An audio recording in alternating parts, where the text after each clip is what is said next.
네, 안녕하세요.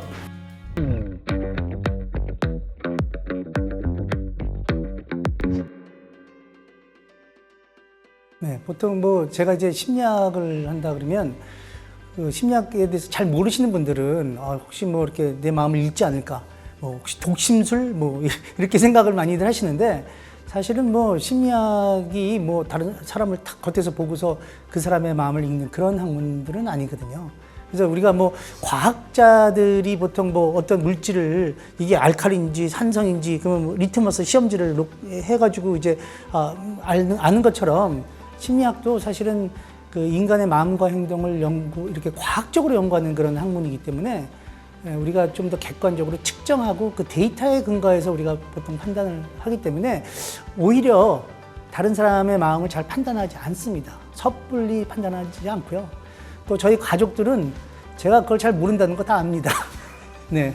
오히려 심리학을 해서 이제 장점은 그 사람을 어떤 사람에 대해서 섣불리 판단하지 않고 또 이제 많은 부분을 좀 이해해 주려고 노력을 하고, 그런 것이지 다른 사람을 이렇게 딱 보고 섣불리 판단을 내리고, 그런 것을 오히려 하지 않는다는 것 꼭 말씀드리고 싶습니다. 네.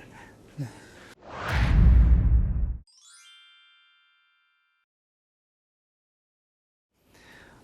이번 시간에는 우리가 말로 표현할 수 없는 우리의 마음에 대해서 한번 이야기를 풀어나가려고 합니다.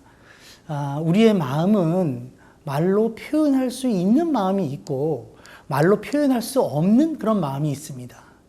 내 마음 속에 있는 가령 어머니의 얼굴, 좋아하는 냉면의 맛, 친구의 어떤 미세한 몸짓이나 표정 하나하나, 이런 것들을 말로 표현하기에는 한계가 있는 것이죠. 미술과 음악, 무용과 연극, 또 영화 같은 이런 다양한 예술적 표현들은 우리가 단순한 언어만으로는 표현하지 못하는 어떤 마음의 표상, 우리가 그 마음의 표상을 심적 표상이라고 하는데요. 이런 심적 표상을 투영해 왔습니다. 심적 표상이라는 것은 외부 대상을 대표하는 어떤 마음속 상징 혹은 그 상징을 사용하는 어떤 내적 과정, 이런 것들을 의미하는 표현입니다. 우리 마음에는 세상을 언어나 명제로 전환해서, 즉 디지털화해가지고 저장한 그런 것이 있는 반면에 세상의 모습과 비슷하게, 즉 아날로그적으로 그렇게 저장한 지식이 있습니다. 명제로 전환한 그런 지식은 디지털화해서 저장한 것으로 볼 수 있고요. 세상의 모습과 비슷하게 저장한 것은 아날로그적으로 저장한 것으로 그렇게 이해할 수 있다는 말씀입니다. 즉 우리 마음에는 디지털과 아날로그가 공존해 있는 것이죠. 현재 우리 앞에 존재하지 않아서 우리가 직접 보거나 듣거나 만지거나 냄새 맡을 수 없는 혹은 맛볼 수 없는 어떤 대상을 마음속으로 표상하는 것, 그것을 심리학자들은 멘탈 이미저리, 심상이라고 부릅니다. 즉 현 시점에서 우리의 시각이나 청각과 같은 그런 감각기관에 어떤 정보도 입력되지 않은 어떤 대상에 대한 표상이고, 우리는 이러한 심상을 갖고 수시로 또 이용합니다. 시각적 심상은 마음속의 영상이라고 할 수 있고요. 청각적 심상은 마음속의 녹음이라고 할 수 있습니다. 예를 들어서 오늘 아침 식사로 여러분들은 무엇을 드셨습니까? 한번 떠올려 보시기 바랍니다. 만일 콩나물 국밥에 깍두기 반찬을 먹었다고 그렇게 한다면 그 장면을 머릿속에 떠올리실 수 있습니까? 깍두기가 어떤 반찬 그릇에 어떻게 놓여 있었고 또 그 냄새와 맛을 떠올리실 수 있나요? 그리고 그 깍두기를 깨물었을 때 들렸던 그 소리도 마음속으로 떠올리실 수 있습니까? 이런 감각적 표상들이 바로 심상인 것입니다. 그리고 심상은 여러분이 전혀 경험한 적이 없는 그런 일들에 대해서도 이용할 수 있습니다. 자신의 이마 위에 눈이 하나 더 있다면 어떤 모습일지 한번 상상한다든가, 혹은 한 번도 가본 적이 없는 밀림 속을 본인이 탐험하는 어떤 장면을 여러분들 아마 대부분은 상상하실 수 있을 것입니다. 그래서 새로운 예술 작품이 탄생하고 또 새로운 디자인 상품이 나오는 것이죠. 그렇다면 우리는 어떻게 심상을 만들어서 저장하고 사용할까요? 여전히 많은 인지심리학자들이 연구해왔고 또 현재도 연구하고 있긴 하지만 분명한 건 이미지는 언어와는 다른 혹은 추가적인 부호화 인코딩이라고 하는 부호화 과정이 개입된다는 것이고요.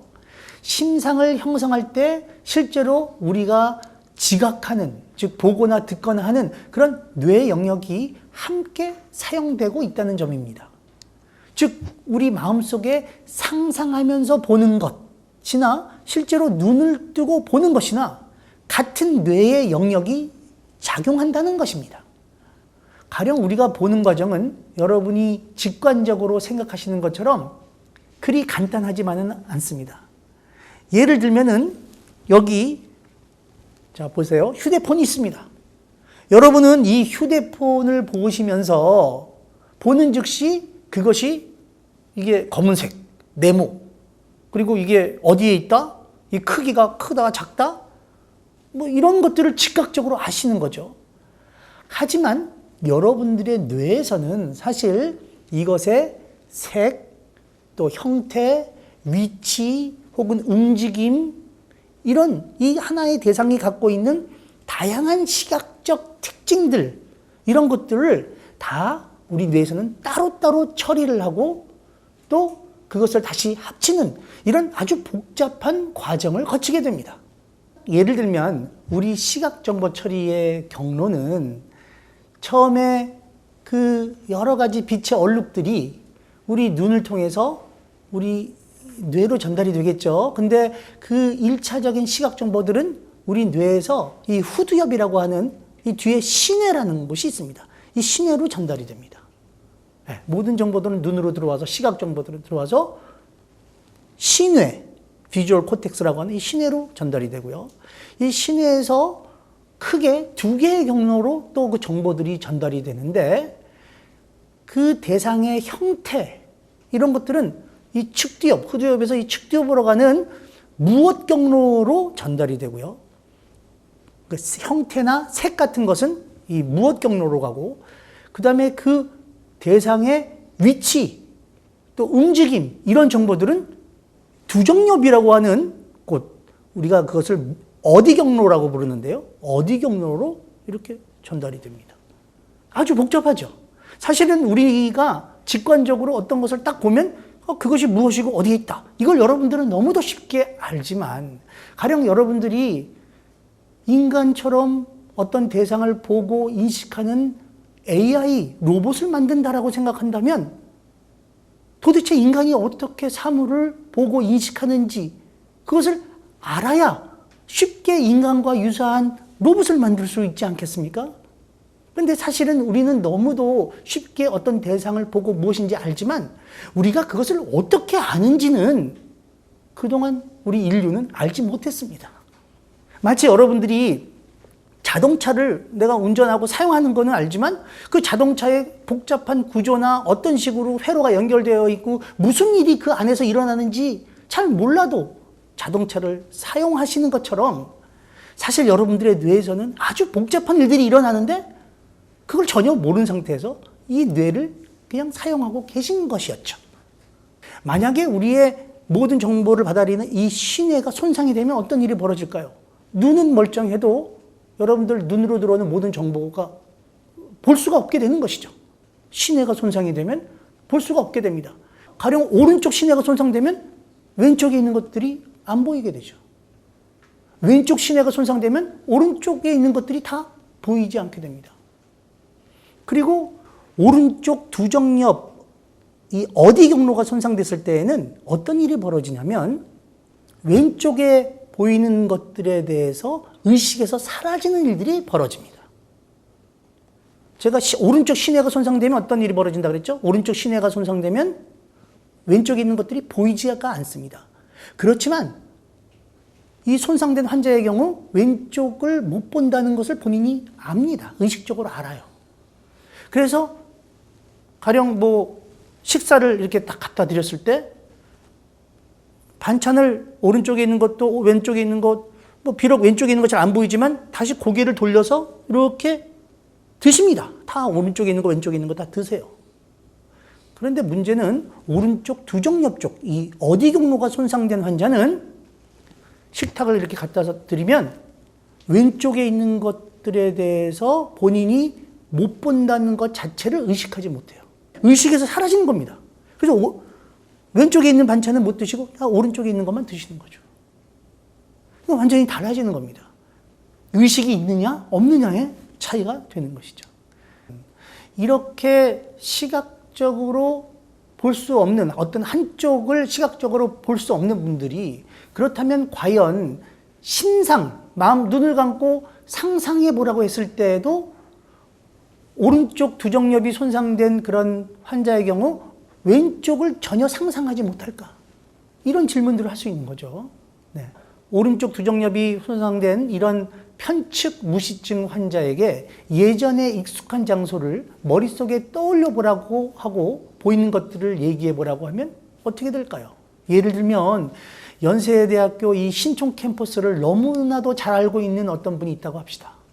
그리고 연세대학교 정문으로 이렇게 들어오면 이 백양로라고 불리는 이런 중앙의 길이 저 언더우드 동상과 그 본관까지 쭉 이어져 있고요. 그 길을 중심으로 좌우에 여러 건물들이 있습니다. 교문을 딱 들어오면 오른쪽에는 백준영 기념관, 뭐 그 너머로 학생회관이 건물이 보이고요. 왼쪽에는 공대 건물, 독수리상, 도서관 이런 건물들이 보입니다. 연세대학교에서 오래 근무하신 분이라면 정문에서 저 멀리 언더우드 동상 쪽을 바라보며 서 있다라고 상상했을 때 눈에 어떤 건물이 보이는지를 얘기해 주세요 라고 하면 조금 전 제가 말씀드린 그런 좌우의 건물들을 모두 얘기하실 수 있을 겁니다. 하지만 오른쪽 두정엽의 어디 경로, where pathway라고 하는데 이 어디 경로가 손상되면 왼쪽 공간을 상상할 수 없게 되고 따라서 왼쪽에 있는 건물들에 대해서는 전혀 보고할 수 없게 됩니다.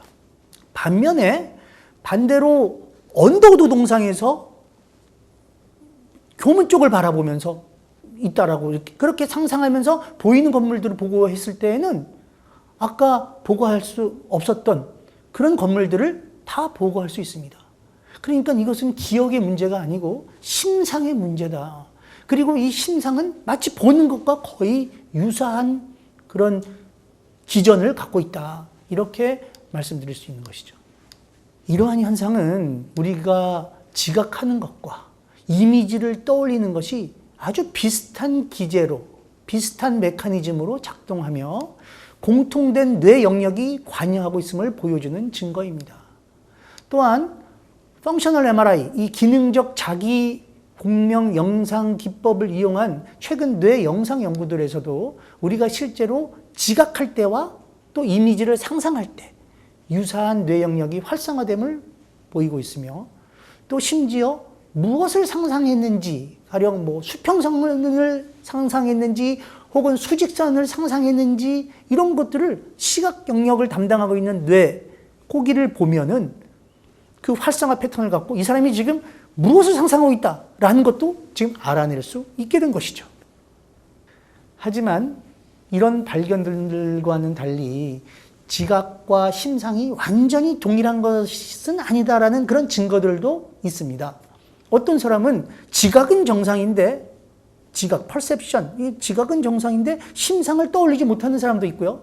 심상은 제대로 떠올리는데 지각을 또 못하는 사람도 있습니다. 물체를 앞에 놓고 볼 때보다 마음속에 이게 떠올릴 때, 즉 심상을 형성할 때는 정신적인 노력이 조금 더 필요하고요. 또 우리의 심상은 실제로 보는 것보다는 덜 정확하기도 하죠.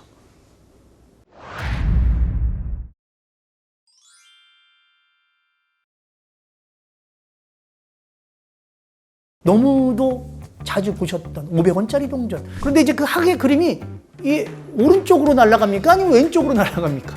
자신이 다니는 회사나 자주 가는 건물 한번 상상해 보세요. 16%에 불과했다는 것을 발견했습니다. 심리학에서는 절차적 지식이라고 부르는데요. 몸이 익히는 것으로 이해할 수 있습니다. 5개의 도시 중에 어디가 가장 동쪽에 있고 그 다음이 있고 그 다음이 서귀포, 서울, 평양. 자, 어디가 가장 동쪽입니까? 잘못 왜곡될 수 있는 가능성이 있는 것입니다. 심상과 같이 비언어적 마음에 대한 훈련의 중요성을 시사하는 것입니다.